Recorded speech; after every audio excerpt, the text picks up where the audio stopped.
My name is Andres. I'm 27 years old, and I work as a delivery driver for Rappi in Lima.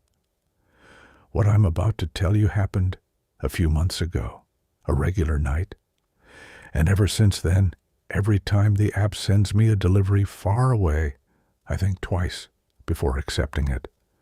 I'm not a writer or anything like that. I'm just someone who needs money and started doing deliveries until one day an order came in that I never should have accepted. That day I had been out delivering since 6 in the evening. Traffic, horns, motorcycles everywhere, the usual. It was hot, but I wore my jacket anyway because the wind always picks up at night. I started my bike, opened the app, and began taking orders. Everything normal. A burger to Miraflores. Rotisserie chicken for a family that didn't even say thank you. A couple of convenience store orders for people who didn't want to come downstairs. Same as always. But that night felt strange. I can't explain it. The sky was grayer than usual, like it was about to rain. But nothing ever fell. The city looked dimmer than normal, even with all the lights on. Around 10:30, I was already tired. I was thinking about doing 1 or 2 more orders and calling it a night. That's when a strange order came in. The notification appeared. Large order, extra pay for distance. I looked at the map. It was far, very far. A part of the city I almost never went to, up toward a hill near the edge of everything where there weren't many buildings anymore. Just old houses and empty lots. My first reaction was to reject it, but then I saw the amount. The pay was high, plus estimated tip. It was like doing 3 normal orders at once. I thought, I'll do this one and end the day on a good note. I accepted. I picked up the food at a restaurant I knew, a chicken place, everything normal there, joked with the guy at the counter, checked the order was complete, packed it in the thermal bag. When I came out, the app said 40 minutes to the address. All avenues at first, then a route I barely knew. I set off. The first 20 minutes were calm as Lima can be at night. Cars, motorcycles, buses cutting across, taxis braking without warning, but the further I went, the fewer lights there were.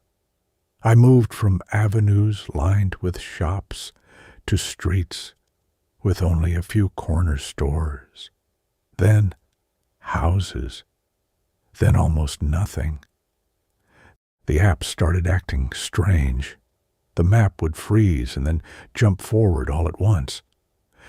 At times, my location appeared in the middle of an empty field where there was nothing.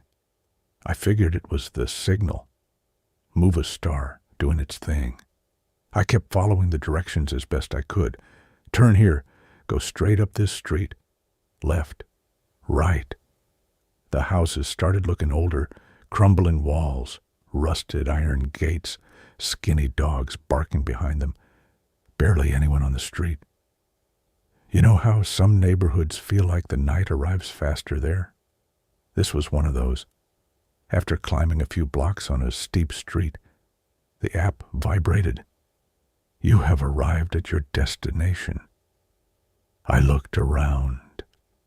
The house, if it even was one, looked abandoned from the outside. A large plot of land with an unpainted concrete wall covered in stains. A tall metal door, dark green, parts of it rusted. No visible doorbell, no intercom, nothing. Above the wall you could see corrugated tin roofs and what looked like a half-built second floor. Not a single light on. I checked the house number, painted by hand, half worn away. It matched the app. I stayed on the bike for a moment, just looking at it. That's the one, I told myself. Let's go. I got off, grabbed a bag, and knocked on a door.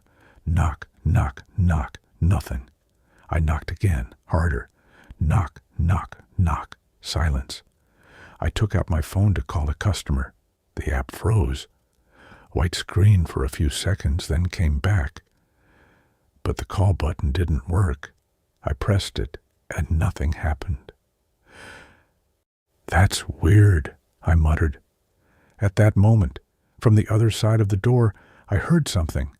Not footsteps, not a clear voice. A dragging sound, like something being pulled across the floor, or something pulling itself. My skin prickled. I cleared my throat and said, "Rappi, good evening." Silence. I was about to cancel the order when I heard a click, like a padlock. The door opened slightly. The gap was just wide enough to pass an arm through. From inside came a strong smell, damp, old food, and something else I couldn't identify. A very low voice said, "Come in." I barely saw the person, just a pale hand holding the door from inside. I never go into houses. For safety, I always deliver at the door, and that's it. So I said, "It's all right, sir. I'll hand it to you from here." Silence. Then the voice again, slightly clearer. "I can't come out. Come in." It didn't sound threatening. It sounded sad. The door opened a little more. From where I stood, I could see a long hallway, concrete floor, unpainted walls with very dark water stains. At the far end, a weak yellow light, maybe a bare bulb. I made the mistake. I stepped inside. I took a couple of steps into the hallway, bag on my back. The door swung shut behind me with a soft thud. I turned, slightly nervous, but there was no one behind the door, just the metal. "Good evening," I tried again. Nothing. I walked down the hallway. The floor felt strange, slightly uneven, like there were hollow spaces underneath. The stains on the walls had shapes. If you stared at them, you could make out faces, hands, strange forms. At the end of the hallway to the right, a room opened up. Room is a generous word. It was a large space with a high ceiling, almost no furniture, just an old table in the center, a plastic chair, and at the back against a wall, what looked like a gurney or a metal bed frame with a thin mattress, burnt-out candles in one corner, a wooden cross leaning against a wall in another. The light came from a bare bulb hanging from the ceiling, flickering every few seconds. "Sir," I said, feeling awkward. Then someone spoke behind me. I turned so fast I almost dropped the bag. A man was standing in the entrance to the hallway, as if he had appeared there without making a sound. He was thin, mid-40s, skin very pale, almost gray, sunken eyes, dark circles, hair flat against his head. What caught my attention most was his clothes, a stained white shirt, dark pants that were far too big, and bare, dirty feet. He didn't look like someone waiting for a food delivery. "Rappi?" he asked in a hoarse voice. "Yes, sir. Your order." He walked toward me slowly, as if each step hurt. "Put it there," he said, pointing at the old table. I set down the bag, took out the food, placed it on the table. "Are you paying cash, or is it already paid through the app?" I asked, trying to sound normal. The man stared at me for a moment, like he was trying to process the question. "It's already paid," he said finally, very serious. I checked my phone. The app was still glitchy, but it showed online payment. Perfect. I'll just confirm the delivery then. I reached into my pocket for my phone, but it felt hot, like it had overheated suddenly. The screen was black. "My phone hung for a second," I said, "but it's fine either way." The man didn't respond. He just kept looking at me. His stare wasn't aggressive, but it wasn't normal either. It was like he was looking through me, or past me. To get out of there fast, I said the usual, "Have a good night, sir." He made a strange movement with his mouth, not quite a smile. "Doesn't it scare you?" he asked. I froze. "What do you mean? Being out at this hour around here?" He laughed, but without sound, just his shoulders moving slightly. "You get used to it, I guess," I said, uncomfortable. "I try not to stay out too late, though." The man looked down at his bare feet. "I used to go out at night, too," he said, "until I couldn't anymore." I didn't know what to say. I wanted to leave. Something about the room, the smell, that man. Everything told me this was not a place to stay in long. I took a step back toward the hallway. That's when I heard it. Behind me.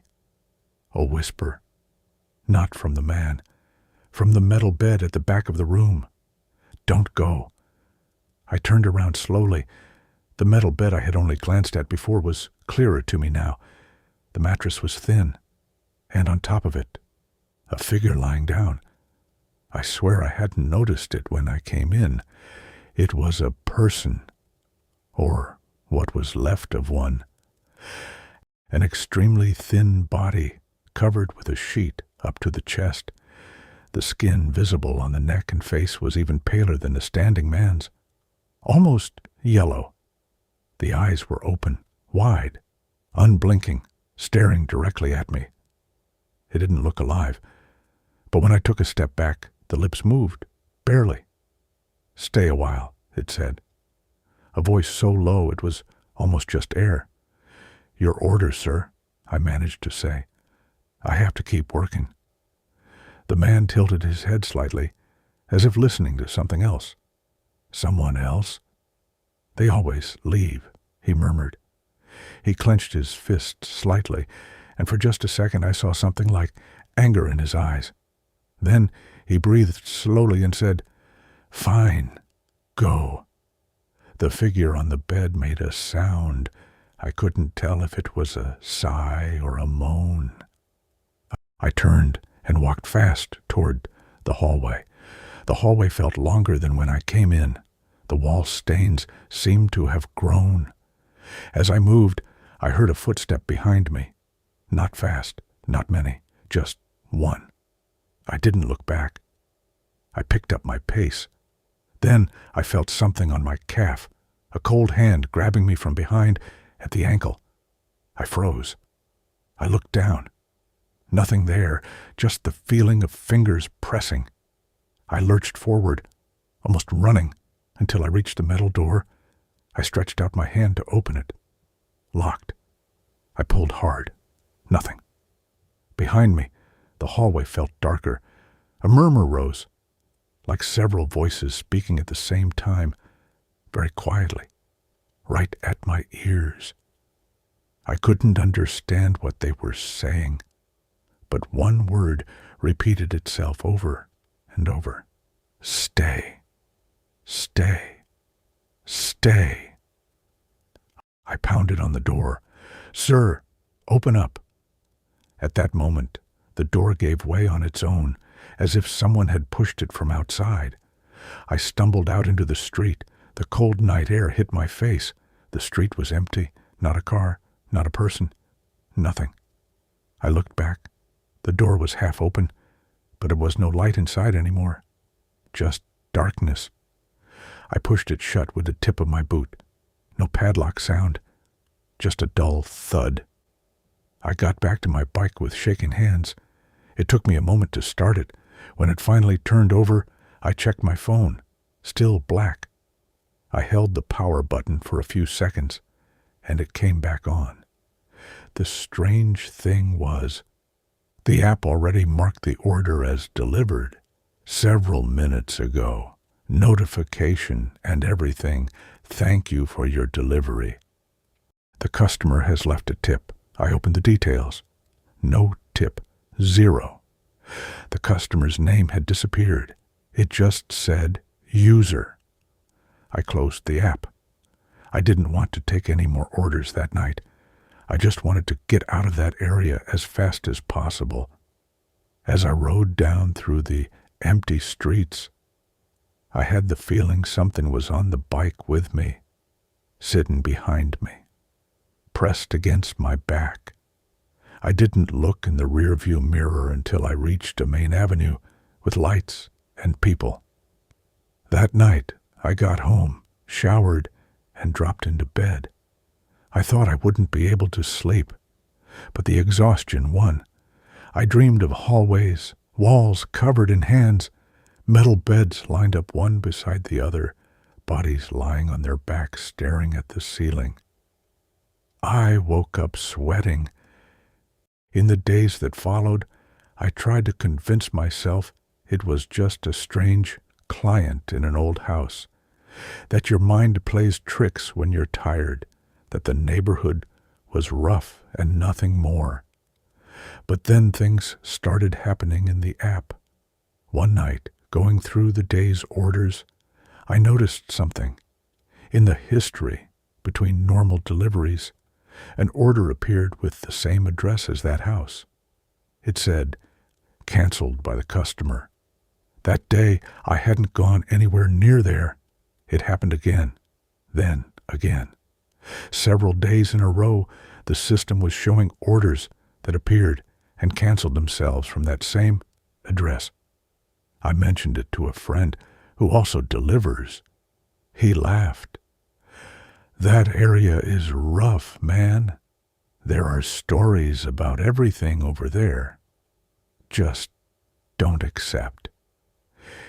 If you see the location is around there, let it go." I didn't tell him about the bed or the hand in the hallway. I was embarrassed.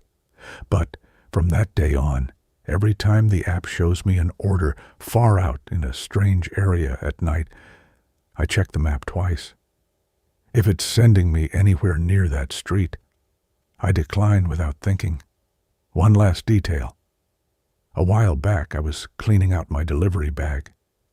Receipts, napkins, things that pile up. Among some crumpled papers, I found one I didn't recognize. It was a ticket of some kind, but it wasn't from the restaurant where I picked up the food. It was like old paper, yellowed, with letters almost completely faded. Only one part was still readable. Service, viewing. Nothing else. I stared at it for a few seconds with that cold feeling down my back that I'd come to recognize. I folded it and threw it in the trash without thinking twice. That night, when I opened the app to start my shift, the first order that appeared was near that area. I didn't even read the details. I let it pass, and the next one, and the one after that, until I felt something inside me settle a little. I don't know exactly what was in that house. I don't know if the man who let me in was alive, sick, dead, or something else entirely. All I know is that from that night on, every time a delivery driver passes through that area, someone inside might say to them in a hoarse voice, "Come in." And maybe on a metal bed at the back of the room, with wide open eyes, someone whispers, "Stay a while." But those of us who make a living going from house to house with a bag on our backs learn one thing fast. There are orders worth canceling. Even if the pay is good, even if the app says otherwise. Because there are places that don't just order food. They also order company. And they don't always let you leave.